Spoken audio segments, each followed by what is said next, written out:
નમસ્કાર. મોટા નેતાનો પિત્તો ફાટી ગયો. ગીર સોમનાથના કોંગ્રેસના ધારાસભ્ય વિમલ ચુડાસમાને પીએસઆઈ વચ્ચે રકઝક થઈ હતી. જૂનાગઢ લોકસભા બેઠકના કોંગ્રેસના ધારાસભ્યનું ફોર્મ ભરવા જતી વખતે પીએસઆઈના રોકતા વિમલ ચુડાસમાનો પિત્તો ગુમાવ્યો હતો અને કહી દીધું કે પ્રજાનો પ્રતિનિધિ છું. ડીવાયએસપી પણ ન રોકી શકે. કાયદા મુજબ નોકરી કરો, બીજેપીનો ખેસ ન પહેરો. પોલીસ કર્મચારીએ વિમલ ચુડાસમાએ પ્રશ્નો પૂછતા પીએસઆઈ જગ્યા પરથી રવાના થઈ ગયા.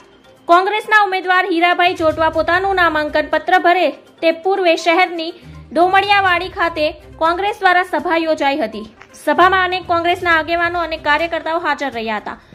કોંગ્રેસ ઉમેદવારે પોતાની પ્રતિક્રિયા આપતા જણાવ્યું હતું કે આ વખતે લોકોનો પૂર્ણ સહકાર તેમને મળ્યો છે. જૂનાગઢની જનતા પાછલા વર્ષોમાં બહુ ત્રસ્ત થઈ છે, ત્યારે આ વખતે જરૂર પરિવર્તન જોવા મળશે.